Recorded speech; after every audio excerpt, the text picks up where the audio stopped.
મનુભાઈ કેમ છે? મજા મજા છે કમલેશભાઈ, બોલો ને. હું હારો. High class. અને હાલો, હું અહીં સાહેબ ની બેઠો છું. હા સ્પીકર ચાલુ છે. એક આપણે તમને પૂછવું છે, અમારી મિત્રને છે ને હા કમરના નસ દબાય છે, ખાલી ચડી જાય છે. હા. તમારા ઘરના ને કમરના ઓપરેશન કર્યા પછી આ દવાથી રેડી થઈ ગયું ને કમ્પ્લીટ?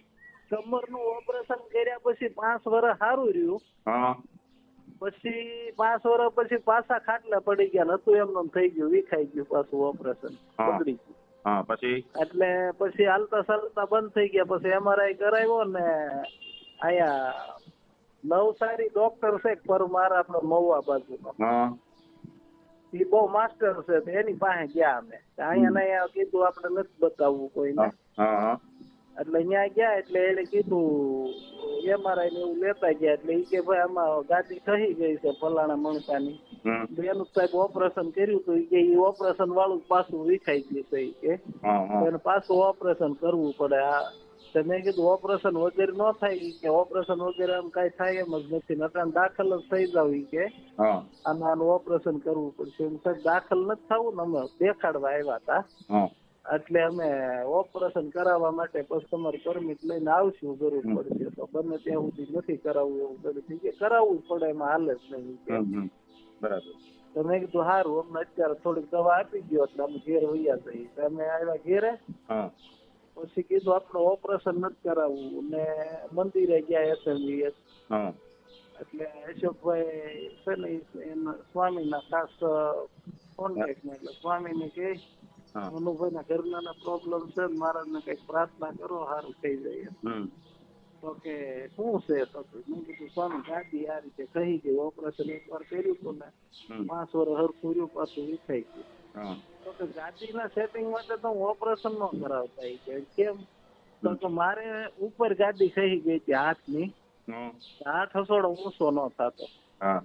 એટલે એ કે પછી અમે અમેરિકા ઓપરેશન કરાવ્યું. એ કે હું અમેરિકા હતો ને અહીંયા કે પછી મેં એમ કીધું કે હું ઇન્ડિયા જઈને કરાવ. તો સ્વામી લોકો અહીંયા આવે, તમે અહીંયા આવ્યા છો ને અહીંયા કરાવી નાખી ને, હરિભક્તો હોય ને, એટલે એને કરાવ્યું અહીંયા. કે રેડી થઈ ગયું, અહીંયા આવ્યા એટલે રેડી હાથ મળ્યો થવા. 2 મહિના સારું રહ્યું, 2-3 મહિના પાછું ઊંચું એમને થઈ ગયું.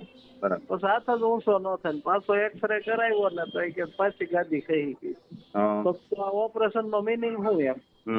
ઓપરેશન ન કરાવતા. પછી કે અમે તપાસ કરતા કરતા કે અમારે હોસ્પિટલ તો ઘરની છે SMVS ગાંધીનગર, ત્યાં એ લોકો એક્સરે કરીને કે આમાં ઓપરેશન સ્વામી કરવું પડે. તો ઓપરેશન મારે નથી કરવું. એટલે પછી અહીંયા સુરત મંદિરમાં હતા એટલે કોકે કીધું કે આ સાહેબ છે ને, CK સાહેબ છે ને, એ લાવી દે છે. CK સાહેબ ને કોકે વાયા કીધું એટલે સ્વામી આવ્યા. એટલે સ્વામી CK સાહેબ ગયા મંદિરે અને પોઈન્ટ કર્યા. એ કે સ્વામી 3 દી અહીં રોકાવી. કે 3 દી પોઈન્ટ કર્યા તો હાથ મળ્યો ઊંચો થવા. માળું ઈ કે તરત આવી ગયું. ઈ કે સમજ્યા?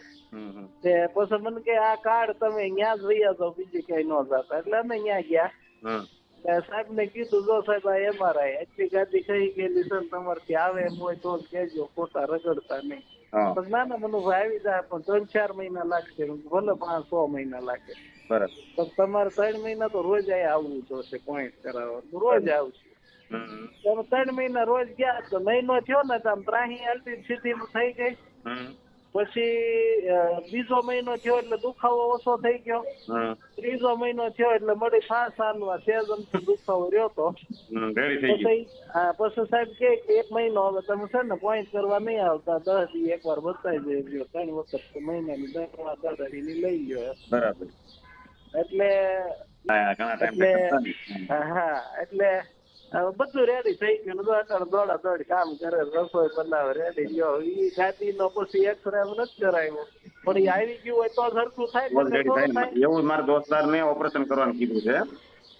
મેં કીધું તમે આપણે એકવાર પોઈન્ટ શરૂ કરો, રાહત થાય તો આગળ વધશું. મેં કીધું ઓપરેશન ન કરાવાય. નહીં, રાહત થઈ જ જાય. સાહેબ ને ત્યાં દવા લેવાની કન્ટિન્યુ ચાલુ રાખો એટલે એ તમારે રેડી આવી જાય. ઓપરેશન નહીં કરાવતા. હા, એ કીધું એને. તમે બોલાવ્યા બેઠા છે, સાંભળે છે તમારે. બરાબર. હા તે વાંધો નહીં. સારું એને કયો એને કઈ દવા સાહેબ લઈને જે સહન કરવું પડે ને ઈ કરો પણ ઓપરેશન નહીં કરો. ઓપરેશન નહીં કે સહન તો કરવું જ પડે.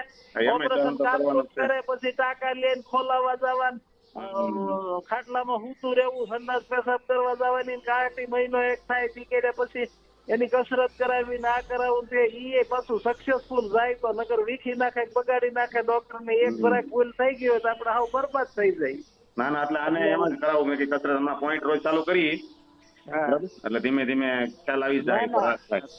થઈ જા રે. ઓકે સારું લ્યો આવો પછી મળીએ.